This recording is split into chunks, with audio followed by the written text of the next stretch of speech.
नमस्कार, हमारा खास कार्यक्रम पंजाब इलेक्शन 2022 देख रहे सभी दर्शकों का मैं धर्मेंद्र संधू स्वागत करता हूं। इस कार्यक्रम में हम चर्चा करते हैं राजनीति के ऊपर, राजनेताओं के ऊपर व पंजाब और साथ ही यूपी, हरियाणा और देश में क्या चल रहा है राजनीति में, उसके ऊपर भी चर्चा की जाती है। इस चर्चा का हिस्सा बनते हैं हमारे साथ सीनियर पत्रकार प्रदीप शाही जी। शाही जी आज भी हमारे साथ मौजूद हैं। सबसे पहले उनका स्वागत करते हैं। शाही जी, स्वागत है आपका। नमस्कार। शाही जी, बात की जाए पंजाब इलेक्शन की तो पंजाब में चुनाव का कुल मिलाकर जो काम था वो संपूर्ण हो चुका है। इसी के चलते अब ईवीएम मशीनों में प्रत्याशियों की किस्मत बंद है। पूरी सुरक्षा का ध्यान रखा जा रहा है कि किसी प्रकार की कोई भी गड़बड़ी ना हो सके। इसी के चलते जो इस बार का मतदान था वो काफ़ी डाउन गया है, उसका ग्राफ काफ़ी कम हुआ है। क्या कारण मानते हैं आप इसके, और जो राजनीति के तौर पर क्या संकट आ सकता है कि दिन प्रतिदिन या आए साल 5 सालों बाद ही जो ग्राफ है बिल्कुल डाउन जा रहा है? जी संधू साहब, बिल्कुल सही है। मतदान हो चुका है और मतगणना की भी अब अंतिम तैयारियां शुरू हो चुकी हैं, क्योंकि 10 मार्च को सारे भारतवर्ष के जो 5 राज्य हैं, पंजाब, उत्तर प्रदेश, उत्तराखंड, मणिपुर और गोवा, वहां सभी पर 10 मार्च को मतगणना हो जाएगी और उसके बाद पता लगेगा कि किस राजनीतिक दल या किस गठजोड़ वाले गठबंधन पर किस सिर पर ताज सजेगा। बिल्कुल सही। परंतु खास बात यह है कि पंजाब में 71.95% का मतदान की जानकारी मिली है, जो अगर पिछले चुनावों की तुलना में की बात करें तो लगभग 6% डाउन है जी। और अगर 2000 की बात करें तो ये स्थितियां तकरीबन 10% के आसपास पहुंच चुकी हैं जी। यानी कि हर चुनाव में मतदान ग्राफ गिरता जा रहा है और गांवों में इसका रिकॉर्ड ऊपर हो रहा है और शहरों में इसकी संख्या बहुत कम होती जा रही है। अगर केवल पंजाब की बात ही ना करें, गोवा की बात करें और उत्तर प्रदेश की भी बात करें तो वहां भी मतदान बेहद कम रहा जी। अगर यूपी की बात करें तो अब तक 3 चरणों में मतदान हो चुका है और वहां पर 60% मतदान हुआ है। और गोवा की बात करें तो वहां पर इस समय 69.61 जो 2017 का चुनाव फीसद है वह 3% कम दर्ज किया गया है। पिछले चुनाव में गोवा विधानसभा में 82.56% मतदान हुआ था। तब कांग्रेस ने 17 और भारतीय जनता पार्टी ने 15 सीटों पर कब्जा किया था जी। चुनाव आयोग के मुताबिक पूरे प्रदेश में 64.81% मतदान हुआ है जी। अगर उत्तर प्रदेश की बात करें तो पहले चरण में 62.59%, दूसरे चरण में 64.77% और तीसरे चरण में 61.61% मतदान हुआ है। अगर 2017 से इनकी तुलना की जाए तो पहले चरण में 62.4 था, दूसरे चरण में 65.53 था और तीसरे चरण में 62.21% था। यानी कि हर बार कुछ ना कुछ फीसद में कमी दर्ज हो रही है। यानी कि पिछले 3 बार के जो 3 चरणों के मतदान है सभी में गिरावट है। इसके कई कारण माने जा रहे हैं गिरावट के, कि शहरों में लोगों का बाहर जाना, विदेश की तरफ रुख करना या अलग अलग शहरों में नौकरियां करना। जी शाही जी, बिल्कुल इसमें वो लोग भी आते हैं जो किसी अस्पताल में भर्ती हैं, बड़ी संख्या में अस्पताल में हमारे पंजाब में हैं, तो इसी के चलते कुछ लोग वहाँ पे इलाज करवा रहे होते हैं, उनके जो परिजन हैं वो उनकी देखभाल कर रहे होते हैं, कोई विवाह शादी की उसमें फंसा होता है। तो इसी के चलते जो चुनाव आयोग है उसको एक ये बना देना चाहिए कि जितनी भी वोटर सूचियाँ होती हैं उनको एक बार अच्छे से शोध लिया जाए। कारण यह है कि कई बार लोग इस दुनिया से चले जाते हैं, बिल्कुल सही, लेकिन उनकी वोट फिर भी सामने उस सूची में आती रहती है। कुछ लोग उस इलाके को छोड़ जाते हैं, दूसरे इलाके में चले जाते हैं, जब बाहर चले जाते हैं तो जब पूरा इनका आंकड़ा निकलता है कि इतने फीसदी तक हमारे पास मतदाता हैं, तो उसमें से काफ़ी लोग ऐसे होते हैं कि जो उस सूची में आते ही नहीं है, उस सूची से निकल चुके हैं अपने आप, लेकिन नाम उनके अभी भी दर्ज रहते हैं।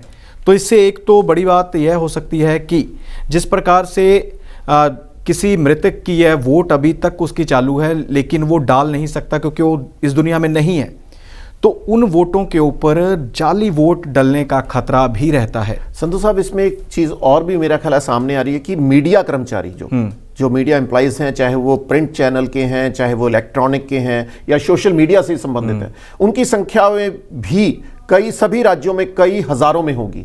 और वह भी अपनी ड्यूटी पर सुबह, क्योंकि मतदान 6 बजे से मॉक ड्रिल शुरू हो जाती है और 7 बजे से मतदान शुरू हो जाता है, जो शाम 6 बजे तक होता है। उसके बाद उनकी काउंटिंग चुनाव आयोग के पास पहुंचाने होते हैं। तो ये सारा दिन लोग तैनात रहते हैं अपनी ड्यूटियों पर, तकरीबन 12 घंटे या 15 घंटे की। तो वो भी अपना मतदान करने के लिए नहीं कहीं जा सकते। तो लोगों का भी मानना है कि मीडिया को भी किसी इस तरह की छूट दी जानी चाहिए कि वो आसपास के ही किसी केंद्र में या उनके लिए स्पेशल बैलेट बॉक्स उनका प्रमोट कर देना चाहिए जहां पर वो मतदान कर सकें। जी शाही जी, पंजाब में काफ़ी कुछ देखने को मिला इस चुनाव के दौरान।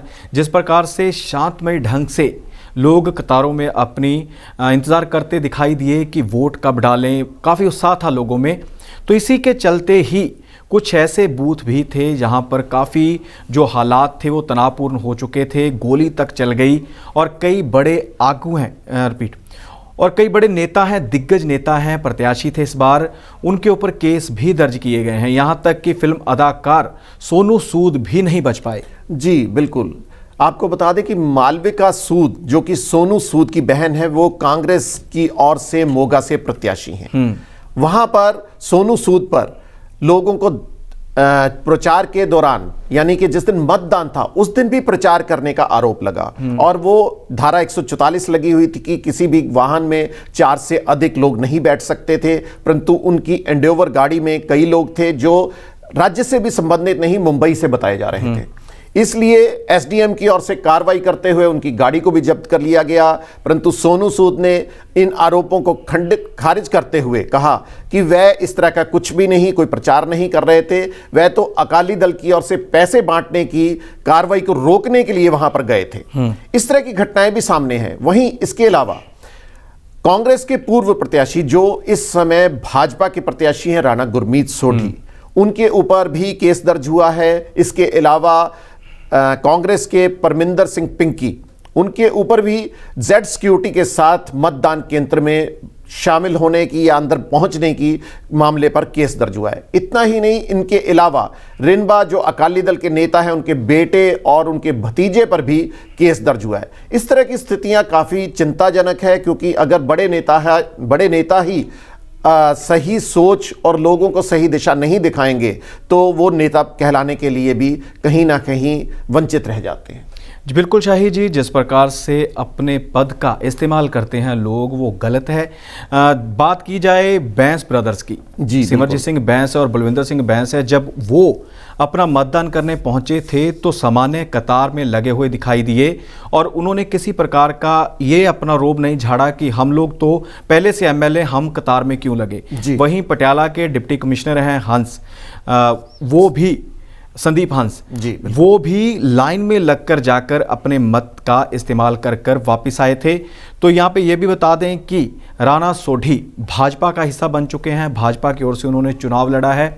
उनके 2 पुत्र हैं, रघुमीत व अनुमीत, उनके ऊपर भी मामला दर्ज हुआ था कि चुनाव आयोग की ओर से जो गाइडलाइंस हैं उनका उल्लंघन किया है, तो उनके ऊपर भी मामला दर्ज हुआ है। और साथ ही बात बड़ी इसमें से निकल कर ये आती है शाही जी कि परमिंदर सिंह पिंकी और राणा सोढी जी फिरोजपुर से हैं। बिल्कुल, फिरोजपुर का जो विधानसभा क्षेत्र है गुरु हरसहाय, वहां से राणा सोढी हैं और परमिंदर सिंह पिंकी फिरोजपुर सिटी से हैं। बिल्कुल, तो इससे पहले बता दें कि फिरोजपुर काफ़ी सुर्खियों में चल रहा है। फिरोजपुर से सत्कार कौर गहरी नाम की जो महिला कांग्रेसी थी, उसको भी मतदान से केवल 1 दिन पहले पार्टी ने बाहर का रास्ता दिखा दिया था। उसके अलावा भी जब आशु बांगड़ थे, आम आदमी पार्टी के प्रत्याशी थे, लेकिन उन्होंने कांग्रेस का दामन पकड़ लिया, तो उसके बाद कांग्रेस ने उन्हें टिकट दे दी थी। तो फिरोजपुर जो विधानसभा क्षेत्र है, साथ लगता गुरु हरसहाय है, काफ़ी दूरी की बात की जाए तो 25-26 किलोमीटर का ही अंतर रह जाता है दोनों में। तो वो काफ़ी इस चुनाव के दौरान सुर्खियों में रहे हैं। बिल्कुल बिल्कुल सही कह रहे हैं। तो मैं एक चीज़ और भी, एक जहन में हमारे खबर आ रही थी, तो मैं वो भी ये साझा करना चाहता हूँ संधू साहब, कि हमारे जो 3 मुख्यमंत्री के पद के दावेदार हैं, सुखबीर बादल, चरणजीत सिंह चन्नी और भगवंत मान, तीनों ने ही अपने विधानसभा क्षेत्र जहां से वे चुनाव लड़े वहां पर मतदान नहीं किया। उन्होंने अपने गृह क्षेत्र में मतदान किया, यानी कि जहां से चुनाव लड़ रहे हैं वहां से नहीं है। जलालाबाद से सुखबीर बादल मैदान में हैं, परंतु उन्होंने मतदान अपने गांव बादल में किया।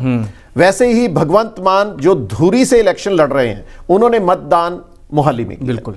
और चरणजीत सिंह चन्नी जो 2 स्टेशनों से चुनाव लड़ रहे हैं, भदौड़ और चमकौर साहिब, वो उन्होंने खरड़ में किया। ये पहली बार हुआ है ऐसा कि इस तरह की स्थितियां आई हैं जो कि काफी रोमांच से भरपूर हैं। जी बिल्कुल शाही जी, साथ ही बात करते हैं यूपी की। तो यूपी में कुछ प्रत्याशी ऐसे हैं जिनके ऊपर गंभीर व संगीन आपराधिक मामले भी दर्ज हैं। जी बिल्कुल, पंजाब की तरह ही एडीआर ने अपनी रिपोर्ट जारी की है। उसके अनुसार समाजवादी पार्टी के 59 उम्मीदवारों में, तीसरे चरण के 59 उम्मीदवारों में से 42 पर आपराधिक रिकॉर्ड का मामले दर्ज हैं। और अपना दल जो वहां पर एक पार्टी है, उनके 7 उम्मीदवारों ने अपने जो पर्चे दायर किए, उनमें से 4 पर आपराधिक रिकॉर्ड हैं। जबकि भारतीय जनता पार्टी ने 52 उम्मीदवार जो इस समय तीसरे चरण में मुकाबले में हैं, उनमें से 25 उम्मीदवारों पर क्रिमिनल रिकॉर्ड का मामला दर्ज है। जबकि बसपा के 23 आपराधिक और कांग्रेस के भी 23 ही प्रत्याशियों पर अपराध के केस दर्ज हैं। इस चरण में आम आदमी पार्टी की ओर से खड़े किए 52 में से 10 पर आपराधिक मामले दर्ज हैं। आपको यह भी बता दें कि पंजाब में अकाली दल के ऊपर सबसे ज्यादा आपराधिक उम्मीदवारों पर सबसे ज्यादा आपराधिक मामले दर्ज थे, यानी कि 68% और सेंसिटिव आपराधिक मामले 63% उम्मीदवारों पर थे। जी शाही जी, पंजाब इलेक्शन के ऊपर सबकी नजरें टिकी हुई थी। इसी के चलते ही कहा जा रहा है कि पंजाब में पता ही नहीं चल रहा कि किसको कितने वोट पड़े हैं, किसकी सरकार बनेगी।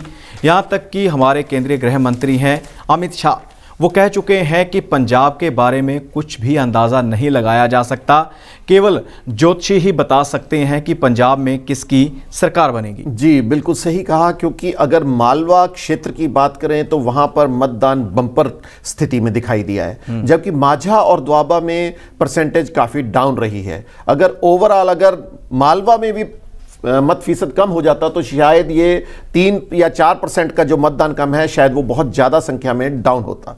इसी कड़ी के तहत गृह मंत्री अमित शाह ने भी कहा है, जब उनसे प्रश्न पूछा कि पंजाब में किसकी सरकार बनने जा रही है, तो उन्होंने हंसते हुए ये कहा कि ये तो अब ज्योतिषी ही बता सकता है, जबकि असल फैसला तो 10 मार्च को ही होगा, जब मतगणना शुरू होगी और मत पेटियों में बंद राजनेताओं के भाग्य का फैसला सामने आएगा।